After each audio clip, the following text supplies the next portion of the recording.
స్తోత్ర హల్లెలూయా హల్లెలూయా. రండి, దేవుని యొక్క గ్రంథములో నుండి నేటి ధ్యానము కొరకై కొన్ని విషయాలు ప్రియులారా మనం జ్ఞాపకం చేసుకుందాం.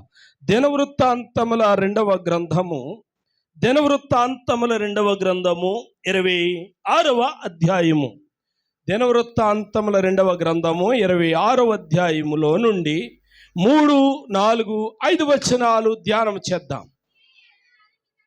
ఉజ్జియా ఏలన ఆరంభించినప్పుడు 16 వాడై యెరూషలేములో 52 సంవత్సరములు ఏలెను. అతని తల్లి యెరూషలేము కాపురస్తురాలు, ఆమె పేరు యెకొల్య. అతడు తన తండ్రి అయిన అమధ్యాచర్య అంతటి ప్రకారము యెహోవా దృష్టికి యథార్థముగా ప్రవర్తించెను. దేవుని ప్రత్యక్షత విషయమందు తెలివి కలిగిన జకర్యా దినములలో అతడు దేవుని ఆశ్రయించెను.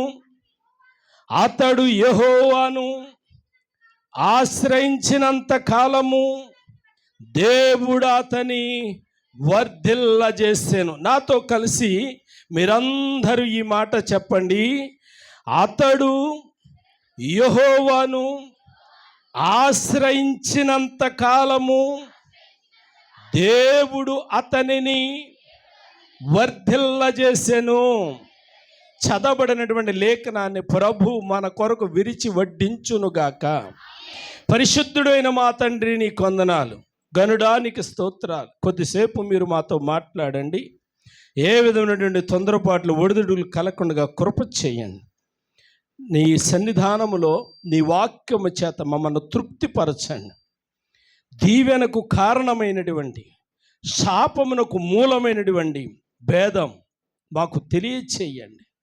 ఆశీర్వాదం ఎక్కడి నుంచి వస్తుందో, శాపం ఎందుకు వస్తుందో తెలుసుకునే కృపను మాకు ఇవ్వండి. యేసునాథుని పేరట అడుగుచున్నాను తండ్రి, ఆమేన్ ఆమేన్. రండి ప్రియమైనటువంటి దేవుని బిడ్డలారా, దేవుని యొక్క గ్రంథములో నుండి దినవృత్తాంతముల గ్రంథము 26వ అధ్యాయాన్ని మనం చదివాం. ఈ మాట చదివినప్పుడు మీకేమైనా జ్ఞాపకం వచ్చిందా అమ్మా? 4 రోజుల కిందట, వారం రోజుల కిందట విన్నటువంటి ఏమైనా జ్ఞాపకం వచ్చిందా? గూడపల్లి మనందరము కూడా వెళ్ళాం. దేవునికి స్తోత్రం కలిగిన గాక. ఇదే వాక్యాన్ని తీసుకొని వారు వర్తమానం అందించటం జరిగింది. ఉజ్జియాను గూర్చి, ఆశీర్వాదమును గూర్చి వారు చక్కటి వర్తమానం జాన్ వెస్లీ గారు తెలియచేశారు. వారు మాట్లాడుతూ ఉండగా పరిశుద్ధాత్మ దేవుడి వాక్యములో నుండి నాతో మాట్లాడారు. మాట్లాడినటువంటి అంశాన్ని నేను మీ ముందుకు తీసుకుని వస్తూ ఉన్నాను. జాగ్రత్తగా కొద్దిసేపు దేవుని మాటలు వినడానికి మనం ప్రయత్నం చేద్దాం. ఇక్కడ ఒక వ్యక్తిని పరిశుద్ధాత్మ దేవుడు మనకు పరిచయం చేస్తూ ఉన్నాడు. ఆ వ్యక్తి ఎవరు అని అంటే చెప్పండి, ఉజ్జియా. అతడు 16 సంవత్సరాల వయసు కలిగిన సమయంలో అతని తండ్రి చనిపోయాడు. పెద్దలందరూ వచ్చి, మంత్రులందరూ వచ్చి అన్నారు, అయ్యా మీరే మాకు రాజుగా ఉండాలి అన్నారు. మీరే మాకు రాజుగా ఉండాలి అని అంటే, నాకు 16 సంవత్సరాల వయసు, రాజ్యమును ఎలా పరిపాలించాలో, ఎవరితో ఎలా మాట్లాడాలో నాకు ఇంకా తెలీదు, నేను బాలుడను అన్నాడు. మంత్రులు అందరూ అన్నారు, అయ్యా దేవుని పక్షాన మీకోసం మేము ప్రార్థన చేస్తాం. మన ప్రాంతంలో గొప్ప దైవజనుడు ఉన్నాడు. దైవజనుడు ప్రార్థన చేస్తాడు, సంఘము ప్రార్థన చేస్తుంది. మీరు సమ్మతించి రాజ్యాభిషేకము పొందాలి అన్నారు. అలాగైతే ఓకే, పాస్టర్ గారు చెప్పి ప్రార్థన చేపిస్తాను అని అంటే, సంఘానికి చెప్పి ప్రార్థన చేపిస్తాను అని అంటే, మీరు నాకు తోడుగాను సలహాదారులుగాను ఉంటానంటే నేను ఓకే అన్నాడు, సమ్మతించాడు. పట్టాభిషేకం చేశారు. ఎప్పుడైతే పట్టాభిషేకం చేశారో ప్రియులారా, వయసు చిన్నది కాబట్టి దేవుని మీద ఆధారపడడం ప్రారంభించాడు. దేవుని నమ్ముకోవడం ప్రారంభించాడు. సేవకులను నమ్ముకోవడం ప్రారంభించాడు. సేవకుని మీద ఆధారపడడం ప్రారంభించాడు. సంఘాన్ని నమ్ముకోవడం ప్రారంభించాడు. ప్రియులారా, సంఘము ప్రార్థన చేస్తూ ఉంది. సేవకులు ప్రార్థన చేస్తూ ఉన్నారు. మంత్రులు ప్రార్థన చేస్తూ ఉన్నారు. అంచెలంచెలుగా ఆశీర్వదించబడుతూ ఉన్నాడు. దేవునికి స్తోత్ర. అంచెలంచెలుగా రాజ్యము విస్తరించబడుతూ ఉంది. దేవునికి స్తోత్ర. ఎప్పుడైతే దేవుని మీద నమ్మకము ఉంచాడో, ఎప్పుడైతే సేవకుని మీద నమ్మకము ఉంచాడో, ఎప్పుడైతే సంఘము మీద విశ్వాసం ఉంచాడో, దేవుడు కార్యాలు చేయడం ప్రారంభించాడు. దేవునికి స్తోత్ర. గత రాత్రి సహోదరి దీపిక ఒక చక్కటి అంశాన్ని తీసుకుని మాట్లాడింది. పేతురు మొదటి పత్రికలో నుండి 1వ అధ్యాయం 7వ వచనాన్ని చదువుతూ ఉన్నప్పుడు విశ్వాసమును గూర్చి పరిశుద్ధాత్మ దేవుడు తెలియజేస్తూ ఉన్నాడు. దేని గురించమ్మా? విశ్వాసమును గూర్చి. నీవెప్పుడైతే నిలకడగా ఉండడానికి ప్రయత్నం చేస్తావో, ఎప్పుడైతే నువ్వు లోకానికి దూరంగా ఉండడానికి ప్రయత్నం చేస్తావో, పాపానికి దూరముగా ఉండడానికి ప్రయత్నం చేస్తావో, దేవునితో సహవాసము చేయడానికి నువ్వు ఇష్టపడతావో, శోధన నీకు మరింత సమీపమవుతూ ఉంటుంది. శోధన నీకు మరింత సమీపమవుతూ ఉంటుంది. యోసేపుకు ప్రత్యక్షమైనట్లు, యోసేపును వేధించినట్లు పాపము మరింత సమీపమవుతూ ఉంటుంది. ఎప్పుడైతే ప్రియమైనటువంటి దేవుని బిడ్డలారా సాతాను సమీపిస్తూ ఉందో, యోబు గారిని మనం జ్ఞాపకం చేసుకుంటే విశ్వాసమందు నిలకడగా ఉంటూ ఉన్నప్పుడు ప్రియులారా, విశ్వాసములో సాతాను మనల్ని శోధిస్తూ ఉంటుంది. సాతాను శోధించినప్పుడు ఖచ్చితంగా శ్రమలు వస్తాయి, వేదన వస్తాయి, కష్టాలు వస్తాయి, కన్నీరు వస్తాయి, కుమిలిపోతాం. నాకేనా ఈ శ్రమలు కారణం ఏంటి? ఎందుకు వస్తున్నాయి ఈ శ్రమలు? ఏ వారము నేను మందిరాన్ని మాన్నే, ఏ వారము ప్రార్థన మాన్నే, ఏ రోజు కూడా వాక్య పఠనము నేను మాననే, ఏ రోజు కూడా దేవుని యొక్క సన్నిధిలో నేను మొరపెట్టకుండా నా పని నేను ప్రారంభించనే, ఎందుకు నాకు ఈ శ్రమలు? ప్రియులారా, యోబుని తన భార్య ఇలాగే అన్నది కదమ్మా. యోబును తన భార్య ఇలాగే అంది. ఏమండి, ఎందుకండి ఈ భక్తి? నీ భక్తి వలన నీకు ఉపయోగం ఏంటి?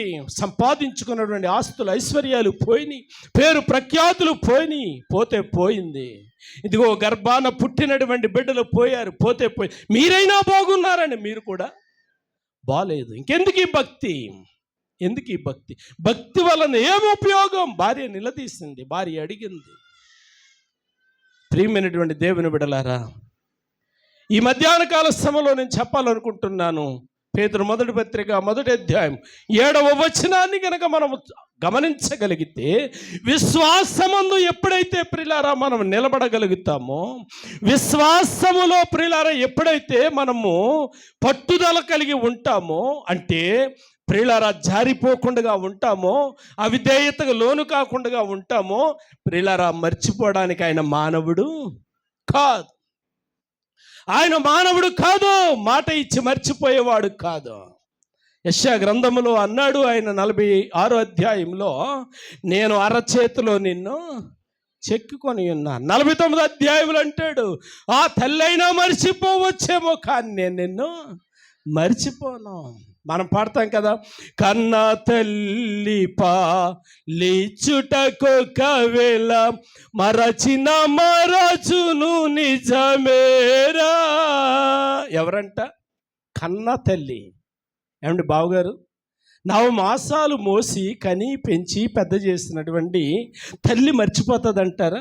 వంట చేయటమైనా మర్చిపోద్ది కానీ తన చంటి బిడ్డను మర్చిపోదు. మరి దేవుడు అబద్ధం చెప్తున్నాడా? మరి దేవుడు అబద్ధికుడా? ఆయన అబద్ధం ఆడడానికి మానవుడు కాదు. మరి ఎందుకు చెబుతా ఉన్నాడు అని కనుక ఆలోచన చేస్తే, ప్రియులారా, కన్న తల్లి మర్చిపోవచ్చు, కన్న తల్లి బిడ్డల పట్ల క్రూరత్వము చూపించవచ్చు. సోషల్ మీడియాలో మనం చూస్తూ ఉన్నాము. ఆయాసం వచ్చిందని చెప్పి 3 పిల్లలను బావిలో తోసి ఆమె కూడా దూకి చచ్చిపోవాలని పిల్లలను తోసేసింది. తర్వాత ఆమె దూకింది. 3 పిల్లలు చచ్చిపోయారు, ఆమె మాత్రం బతికింది. నేను ఎందుకు ఈ మాటలు జ్ఞాపకం చేస్తున్నాను అని అంటే, ప్రియులారా, కన్న తల్లి మరిచిపోదు అని మనం అంటాం. కానీ దేవుడు అంటూ ఉన్నాడు, ఆమెనా మరిచిపోవచ్చు కానీ నేను మాత్రం మర్చిపోను. నా చేతిలో పెట్టుకున్నాను నిన్ను, నా అరచేతిలో పెట్టుకున్నాను నిన్ను. కాబట్టి నిన్ను దీవించడానికి, శోధన వచ్చినప్పుడు సహించినప్పుడు ఆయన ఇలాగంటాడు. 7వ వచనం ఆఖరి మాటలో ఇలా వ్రాయబడి ఉంది, చదవండి. ఈ శోధనల చేత పరీక్షకు నిలిచినదై, చూడండి, మీకు సమస్యలు వచ్చినప్పుడు మీ విశ్వాసము ఆ శోధనలో నిలబడినదై ఉండాలి. దేవునికి స్తోత్ర. ఆ విశ్వాసము ఆ శోధనలో మీకు మేలు చేసేదిగా ఉండాలి. ప్రియులారా, ఉదాహరణకి నా ఇంట్లో చిన్నపిల్లోడు ఏడుస్తూ ఉన్నాడు. దీపుగా వచ్చి, పాస్టర్ గారు ఎంతసేపు ఏడిపింతారు, అటు కేసుని పిల్లో నగరమో పంపించవచ్చు కదా అన్నదనుకోండి. నేను ప్రియులారా అలాగే చేశాను అనుకోండి, నా భక్తి ఏమైపోయినట్టు? నా భక్తి మీద నాకు నమ్మకం లేదు, నా భక్తి నాకు ధైర్యము పుట్టించలేదు.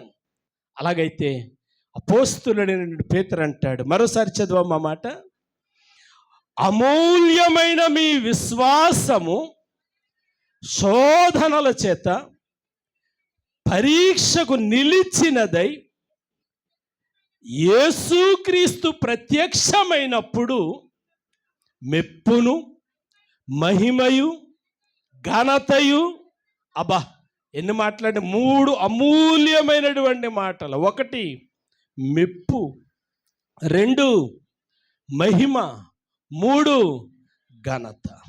అంటే ఈ మధ్యాహ్న కాల సమయంలో నేను జ్ఞాపకం చేస్తున్నాను, ఆయన కృప కనికరములు మన మీద ఉండాలి అని అంటే, ఆయన కటాక్షము కరుణ మన మీద ఉండాలి అని అంటే, ప్రియులారా, మనము విశ్వాసమందు నిలకడగా ఉండాలి.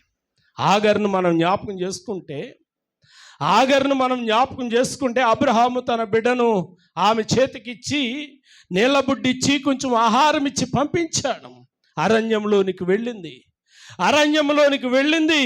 ప్రియులారా, బిడ్డ దాహం చేత ఉన్నాడు, దప్పి చేత అల్లాడుతూ ఉన్నాడు. ఆమె విశ్వాసము ఆమెకి భక్తి పుట్టించింది. దేవునికి స్తోత్రం. ఆమె విశ్వాసం ఆమె ధైర్యం పుట్టించింది. బిడ్డను అక్కడ పెట్టింది, వెళ్ళి ప్రియులారా మోకరించి ప్రార్థన చేసింది. దేవునికి స్తోత్రం. కూర్చున్న చోటనే, మోకరించిన చోటనే ప్రియులారా జలధారలు బయటికి ఉబికి వచ్చాయి. ఆమె అవసరతను దేవుడు తీర్చాడు. దేవునికి స్తోత్రం. నేనెందుకు ఈ మాటలు జ్ఞాపకం చేస్తున్నాను అని అంటే, ఉజ్జియా 16 సంవత్సరాల వయసులో దేవుణ్ణి ఆశ్రయించినప్పుడు అంచెలంచెలుగా ఎదగడం ప్రారంభించాడు, అంచెలంచెలుగా దీవించడం ప్రారంభించాడు, గొప్పవాడయ్యాడు. ఎప్పుడైతే గొప్పవాడయ్యాడో 16వ వచనం, అయితే అతడు స్థిరపడిన తరువాత అతడు మనస్సున గర్వించి చెడిపోయేను. అంటే దీవించబడడానికి గల కారణం ఏంటంటే వినయం, చెడిపోవడానికి గల కారణం ఏంటంటే గర్వం. దీవించబడడానికి, ఆశీర్వదించబడడానికి వినయము కారణమైతే, విధేయత కారణమైతే, చెడిపోవడానికి గల కారణం గర్వం, అసూయ అనేది మనం చూస్తూ ఉన్నాం. ఈ గర్వం అనే పదానికి నానా అర్థాలు ఉన్నాయి. ఈ నానా అర్థాలలో గర్వంకి ఉన్నటువంటి 1-2 మాటలు నేను జ్ఞాపకం చేస్తాను. 1 అహంకారము. ఏంటమ్మా? అహంకారము. 2 అసూయ. 3 ద్వేషము. ప్రియులారా, ఎవరిలో అయితే ఉంటాయో ప్రియులారా వాడు వర్ధిల్లడు అని చెప్పి దేవుని యొక్క లేఖనము సెలవిస్తూ ఉంది. మరి దేవుని యొక్క లేఖనము సెలవిస్తున్నటువంటి ప్రకారము అలాంటి వారు బైబిల్ గ్రంథంలో ఎవరైనా ఉన్నారా అని గనక ఆలోచన చేస్తే సమయమును బట్టి ఒకళ్ళిద్దరిని నేను జ్ఞాపకం చేయటానికి నేను ఇష్టపడుతూ ఉన్నాను. బైబిల్ గ్రంథములో నుండి గర్వము వలన, అసూయ వలన, ద్వేషము వలన, అహంకారము వలన చెడిపోయిన వారు, బాగుపడిన వారిని మనం చూచాం. ఉజ్జియాని మనం చూసాం. అతడు కేవలము దేవుని మీద ఉంచిన విశ్వాసమును బట్టి అతడు అంచెలంచెలుగా అభివృద్ధి చెందడం మొదలుపెట్టాడు. ఎప్పుడైతే అతనిలో గర్వము, అసూయ, అహంకారం అనేది వచ్చిందో క్రమేపీ చెడిపోవటం ప్రారంభించింది. బైబిల్ గ్రంథంలో కొంతమంది భక్తులను మనం చూస్తే ప్రారంభంలో భక్తులే, ప్రారంభంలో దేవునికి ఇష్టులే, ప్రారంభంలో దేవునికి ప్రియమైనటువంటి వారే. కానీ రాను రాను ఏమైంది అని అంటే, ప్రియులారా, కొంచెం చనువిస్తేనంట ఏదో అవుతుందంట. కాబట్టి రాను రాను ఏమైపోయింది అని గనక ఆలోచన చేస్తే, దేవుడు దీవించే కొలది, దేవుడు ఆశీర్వదించే కొలది కన్నులు నెత్తి మీదకు వచ్చేసినాయి. దేవునికి స్తోత్రం కలిగిన గాక. బైబిల్ గ్రంథంలో నుండి ఒకరిద్దరిని ప్రియులారా నేను మీకు జ్ఞాపకం చేయాలి అని చెప్పి నేను ఇష్టపడుతూ ఉన్నాను.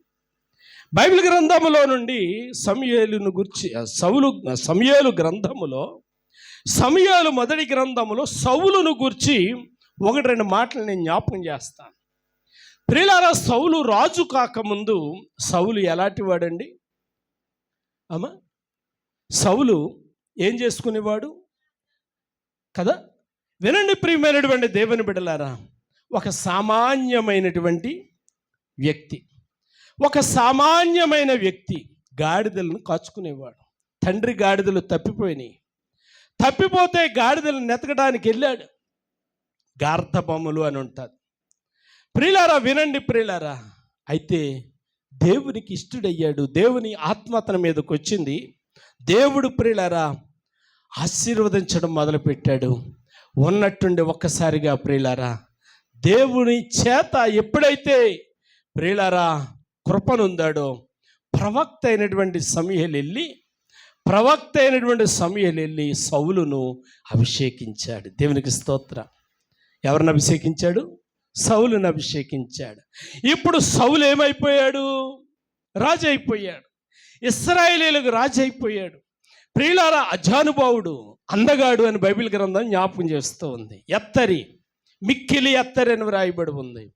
కాబట్టి అందగాడు అని కూడా వ్రాయబడి ఉంది. అతని పరిపాలనలో ప్రియులారా అతడు ప్రశంసించబడ్డాడు. ఎప్పుడైతే ప్రశంసించబడుతూ ఉన్నాడో దేవునికి దూరం అవడం ప్రారంభించాడు. ఎప్పుడైతే దేవునికి దూరం అవడం ప్రారంభించాడో ప్రియులారా అతని స్థానంలో దేవుడు మరొకరిని లేపాడు. ఎవరిని? దావీదును దేవుడు లేపాడు. ఎప్పుడైతే దావీదును దేవుడు లేపాడో దావీదును, సౌలును ఏ ప్రవక్త అయితే అభిషేకించాడో అదే ప్రవక్తను దావీదు దగ్గరికి పంపించి దావీదును కూడా అభిషేకించాడు. ఇప్పుడు ప్రియులారా దావీదు కూడా అభివృద్ధి చెందుతూ ఉన్నాడు. దావీదు కూడా దీవించబడుతూ ఉన్నాడు. అయితే ఇక్కడ ఒక మాట నేను మీకు జ్ఞాపకం చేయాలి. సౌలు అంతకంతకు నీరసిల్లిపోతూ ఉన్నాడు. కారణం ఏమిటి? ఇంత వెలుగొందినటువంటి రాజు పరిపాలన, ఇంత దీవెనకరమైనటువంటి రాజు పరిపాలన, యుద్ధాలు చేసి విజయాలని ఇశ్రాయేలీయులకు అందించినటువంటి రాజు నీరసిల్లిపోవడానికి కారణం ఏంటి?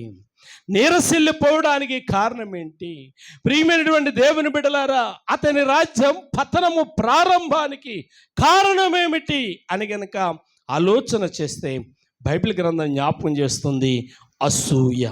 ఏటమ్మా? అసూయ. ఎవరిని చూసి అసూయ పడ్డాడు? దావీదును చూచి అసూయ పడ్డాడు. వినండి బిడ్డలారా, మనలో కూడా తెలియకుండా అప్పుడప్పుడు ఈ అసూయ అనేది బయటకు వస్తూ ఉంటుంది. అంటే నేను ఎవరిని కూడా ఉద్దేశించి మాట్లాడట్లేదు, కానీ మనలను మనం పరీక్షించుకోవటం మంచిది అని చెప్పి నేను మాట్లాడుతూ ఉన్నాను. ప్రియులారా, కొందరిని మనం చూసినప్పుడు మనకంటే బాగుంటే, మనకంటే అందంగా ఉంటే, మనకంటే ఎత్తరగా ఉంటే, మనకంటే సంపన్నులుగా ఉంటే, మనకంటే బాగా చదువుకుంటూ ఉంటే, మనకంటే ఉన్నతమైన స్థితిలో ఉంటే, ఎక్కడో ఏదో కోశాన ప్రియులారా మన అంతరంగంలో ఏముంటుంది? అసూయ. ఈ అసూయ అనేది పతనానికి కారణం కానీ ఆశీర్వాదానికి కారణం కాదు. కాబట్టి అంతరంగంలో అసూయ అనేది మంచిది కాదు. అంతరంగంలో గర్వము అనేది, అహంకారం అనేది మంచిది కాదు. పక్కోడు బాగుంటే మా నాన్నగారు అనేవారు, ఒరేయ్ పొరుగోడు కోసం ఎప్పుడూ ప్రార్థన చేయాలి అనేవారు. ఎందుకు నాయన అంటే, ఒరే పక్కోడు బాగుంటే, పొరుగోడు బాగుంటే కనీసం ఆడు కూడు వండుకుంటే మన గింజైనా దొరుకుతుందిరా అంటూ ఉండేవారు. కాబట్టి ప్రియమైనటువంటి దేవుని బిడ్డలారా, నా బ్రతుకంతా మీకు చాలాసార్లు జ్ఞాపకం చేశాను. నా బ్రతుకు కూడా అలాంటి కోవకు చెందిందే. నా బ్రతుకు కూడా అలాంటి కోవకు చెందిందే. ప్రక్కోళ్ళు బాగుంటే, వాళ్ళు వండుకు తింటే, వాళ్ళు వండుకుని తిన్నటువంటి ఆ గంజి ప్రియులారా తాగి బ్రతికినటువంటి దినాలు నేను మీకు జ్ఞాపకం చేశాను. మరలా నేను ఎందుకు ఈ విషయాలు జ్ఞాపకం చేస్తున్నాను అని అంటే, ప్రియులారా సౌలు ఇంతవరకు బాగున్నాడు, ఇప్పుడు నీరసెల్లడం ప్రారంభించాడు, దిగజారడం ప్రారంభించాడు. అదే బలం ఉంది, అదే శక్తి ఉంది, అదే బుద్ధి ఉంది, కానీ రాజ్యం పతనమైపోతుంది. కారణం ఏమిటి అని కనుక ఆలోచన చేస్తే, అదే బుద్ధి ఉంది కానీ, శక్తి అదే శక్తి ఉంది కానీ, అంతరంగంలో ప్రియులారా ఏమి చోటు చేసుకుంది అని అంటే అసూయ చోటు చేసుకుంది. ఏంటమ్మా? అసూయ చోటు చేసుకుంది. అసలు అసూయకు కారణం ఏంటి?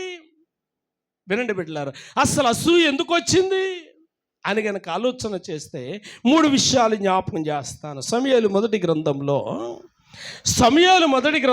18వ అధ్యాయము, సమూయేలు మొదటి గ్రంథం 18వ అధ్యాయంలో మనం చదివితే 6-7 వచనాల్లో ఇలా వ్రాయబడి ఉంది. దావీదు ఫిలిష్తీయులను హతము చేసి తిరిగి వచ్చినప్పుడు స్త్రీలు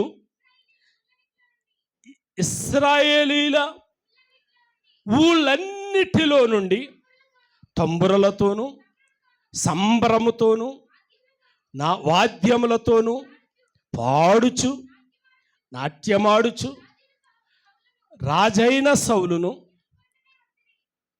ఎదుర్కొనుటకై వచ్చిరి. ఆ స్త్రీలు ప్రతిగానములు చేయుచు వాయించుచు. జాగ్రత్తగా గమనించండి. సౌలు 1000 కొలదియు, దావీదు 10,000 కొలదియు శత్రువులను హతము చేసిరని. వినండి ప్రియులారా, ఇప్పుడు ఫిలిష్తీయులతో యుద్ధం జరుగుతూ ఉంది. సౌలు ఫిలిష్తీయులతో యుద్ధం చేయలేకపోతున్నాడు, మనందరికీ తెలుసు. సరే, ఒకరోజు ఉన్నట్టుండి దావీదు అక్కడికి వెళ్తాడు. అన్నోళ్ళని అడుగుతాడు, ఏంటి అన్నయ్య జరుగుతుందని. అన్నయ్యోళ్ళు కూడా తిడతారు కదమ్మా, యుద్ధ భూములు అన్నయ్యోళ్ళు కూడా తిడతారు, నువ్వు ఎందుకు వచ్చావు ఇక్కడికి అని. సరే, దావీదు ఏదో అటు ఇటు తప్పించుకుంటూ, అన్నలను తప్పించుకుంటూ అటు ఇటు తిరుగుతూ ఉన్నాడు. ఎవరి దగ్గరికి వెళ్ళాడు, ఏం జరుగుతుంది అని అడిగాడు. ఇదిగో ఫిలిష్తీయులకి మనకి యుద్ధం జరుగుతుంది చూసావా, అదిగో 6 మూరల జానుడు అంటే 9 అడుగులు ఎత్తరు కలిగినటువంటి ఫిలిష్తీయుడైనటువంటి గొలియాతు వారి పక్షాన ఉన్నాడు. మన పక్షాన రాజు సౌలు గారు ఉన్నారు. సౌలు గారు ఆ గొలియాతుతో పోరాడలేకపోతూ ఉన్నారు.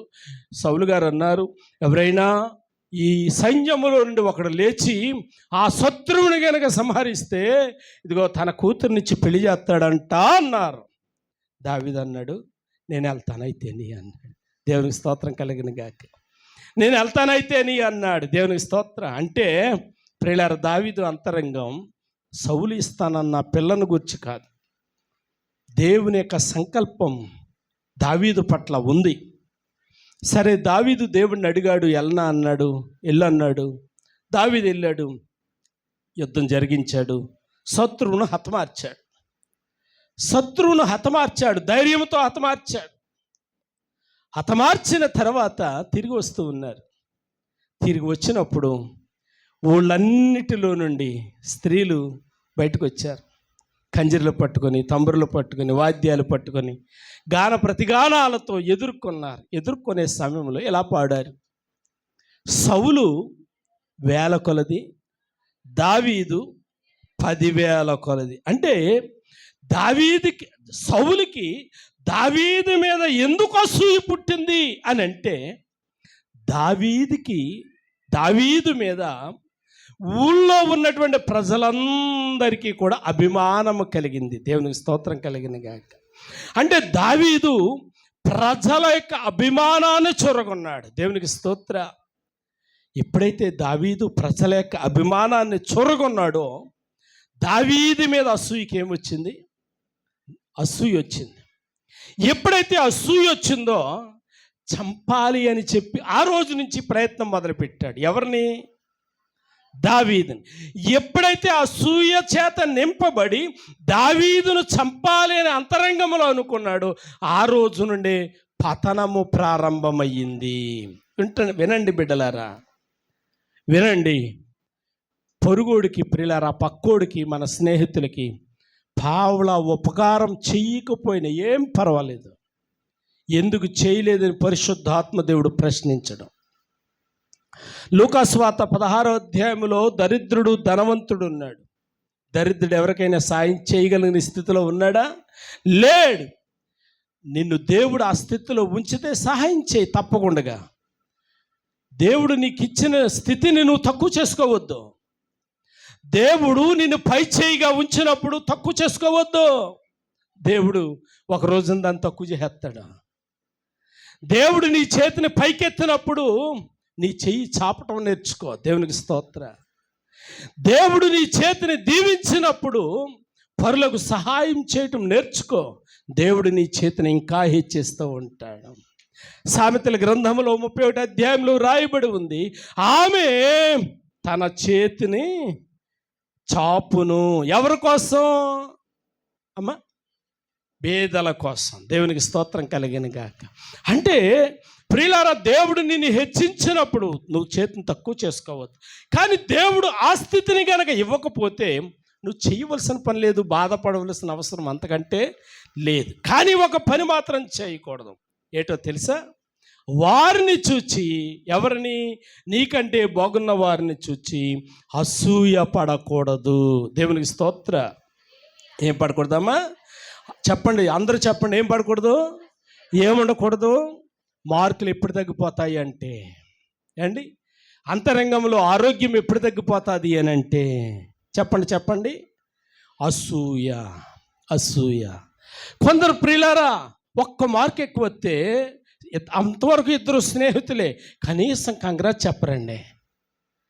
అంతవరకు స్నేహితులే ప్రియులారా, కంగ్రాట్స్ చెప్పరు. అంటే మన అంతరంగము దేంతో నిండిపోతుంది? అసూయతో నిండిపోతుంది.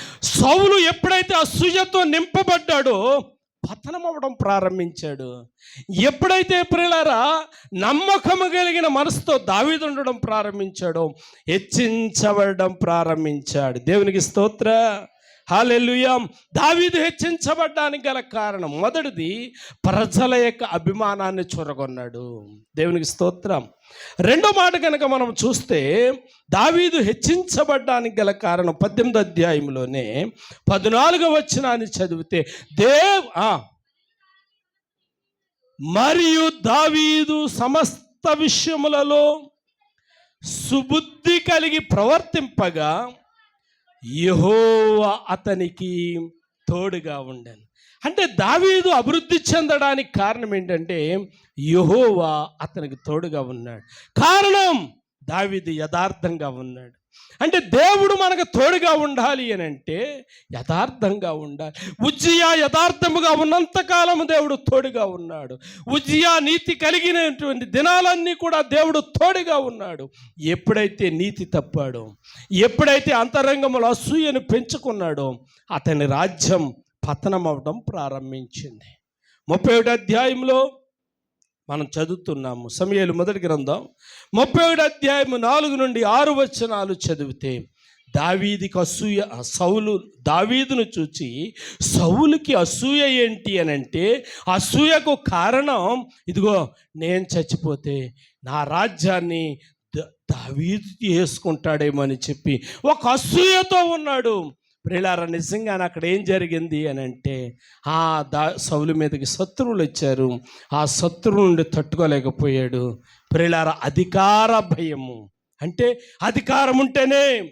అధికారం ఉంటేనే అన్నట్టుగా ప్రియులారా ఫీల్ అయ్యాడు.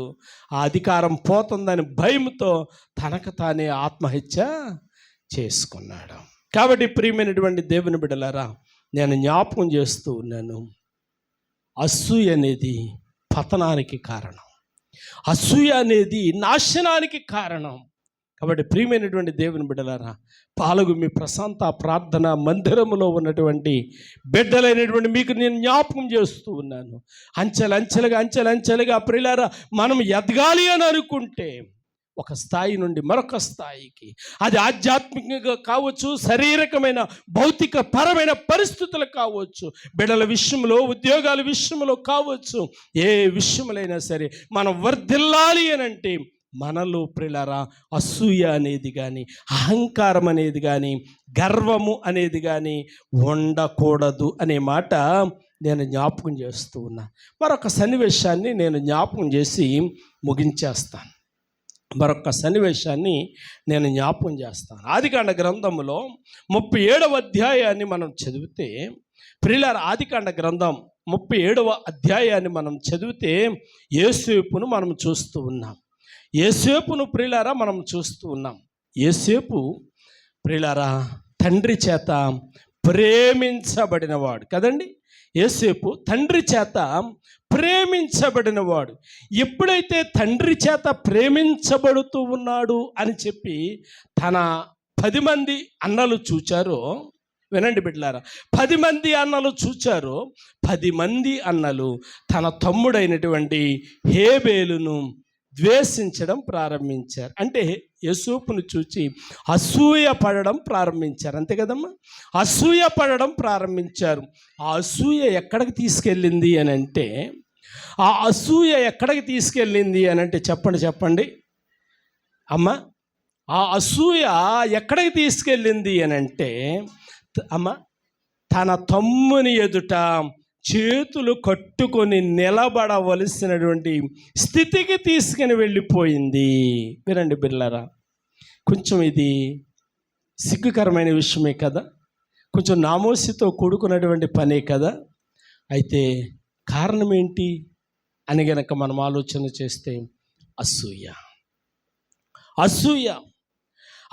చేత వాళ్ళు ఏం చేశారు? 37వ అధ్యాయం 11వ వచనంలో ఈర్ష్య, అసూయ అని మనం చదువుతూ ఉన్నాం. ప్రియులారా, ఈ అసూయ తమ్ముడితో ఉన్నటువంటి సంబంధాన్ని పాడు చేసింది. ఏం చేసిందమ్మా? తమ్ముడితో ఉన్నటువంటి సంబంధాన్ని పాడు చేసింది. ఎప్పుడైతే ప్రియులారా తమ్ముడితో ఉన్నటువంటి సంబంధం పాడు చేసిందో, తండ్రి ఎదుట, తమ్ముని ఎదుట ఏదో నిందితులలాగా నిలబడవలసినటువంటి పరిస్థితి ఏర్పడ్డది. కారణం ఒకటి, తండ్రి ప్రేమ చూరగొన్నాడు యోసేపు. రెండవది ప్రియులారా, 2 సందర్భాలతో కూడినటువంటి కలలు కూడా కన్నాడు. 2 సందర్భాలు. అప్పుడప్పుడు మన కలలు వస్తూ ఉంటాయి. రాత్రి 2:13 నాకు కల వచ్చింది. ఉలుకుపడి లెగిసిపోయాను. నిజంగా నేను అక్కడే ఉన్నానేమని చెప్పి లెగిసిపోయి చూసుకుంటే నేను మంచం మీద ఉన్నాను, నేను అక్కడ లేను అన్న సంగతి నాకు అర్థమైంది. అప్పుడు టైం చూసుకుంటే 2:13 అయింది. ఏంటి అని అంటే, రాజమండ్రి జాన్ వెస్లీ గారు, హోసన్న జాన్ వెస్లీ గారు మీటింగ్ జరుగుతుంది. నేను ఆ మీటింగ్లో ఉన్నాను. నేను ఆ మీటింగ్లో ఉంటే ఆయనకి నాకు పరిచయం లేదు. ఆయన నాకు తెలుసు కానీ నేను ఆయనకి తెలియదు. మీటింగ్లో ఉంటే జాన్ వెస్లీ గారు నా దగ్గరకు వచ్చి అన్నారు, లగేజీ తెచ్చుకున్నావా అన్నారు. దేనికి లగేజీ అన్నాను. అదే వేసుకోవటానికి బట్టలు, కొంచెం ఏదైనా సౌకర్యాల కోసం స్టే చేయడానికి బట్టలు అవి కొంచెం తెచ్చుకున్నావా అన్నారు. ఎందుకన్నాను. ఇప్పుడు మనం బయలుదేరుతున్నామన్నారు. ఎక్కడికి అన్నాను. అమెరికా వెళ్తున్నామా అన్నారు. అమెరికా వెళ్తున్నామంటే నిజంగా నేను ఎంత హ్యాపీ అయిపోయి లెగిసాను. తీరా చూస్తే నేను మంచం మీద ఉన్నా. గమనించండి ప్రియమైనటువంటి దేవుని బిడ్డలారా, ఇప్పుడు యోసేపు కలగన్నాడు. 2 కళలు. ఒక కళ ఏమో ఆవులను గుర్చి, రెండో కళ పొలములో గుర్చి.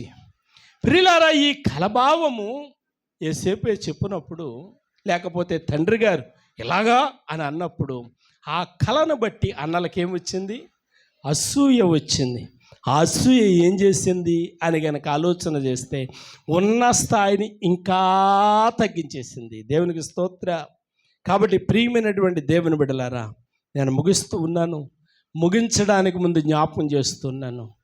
రాజు అయినటువంటి ఉజ్జియా, దినవృత్తాంతంలో 2వ గ్రంథం 26వ అధ్యాయం, రాజు అయిన ఉజ్జియా దేవుని ఆశ్రయించినంత కాలం వర్ధిల్లుచుండెను. సేవకుని ఆశ్రయించినంత కాలం వర్ధిల్లుచుండెను. సంఘమును ఆశ్రయించినంత కాలం వర్ధిల్లుచుండెను. సంఘమును ప్రేమిస్తున్నంత కాలం వర్ధిల్లుచుండెను. సేవకుని ప్రేమిస్తున్నంత కాలం వర్ధిల్లెను.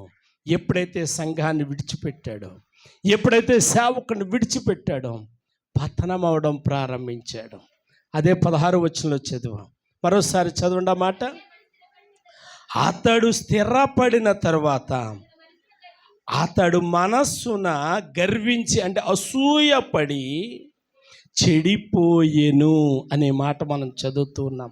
నా ప్రియ దేవుని బిడ్డలారా, మీ తోటి వారి పట్ల, మీ ప్రక్క వారి పట్ల, మీ పొరుగు వారి పట్ల మీకంటే బాగుంటే ప్రియులారా ప్రశంసించండి. మీకంటే బాగుంటే అభినందించండి. వారి కొరకు ప్రార్థన చేయండి. ఒక రోజున కృపగలిగిన దేవుడు 113వ కీర్తనలో ఎలా వ్రాయబడి ఉంది? ఆఖరి శరణంలో ఏమని రాయబడి ఉంది? 113 ఆఖరి శరణంలో ఏమంటున్నాడు ఆయన?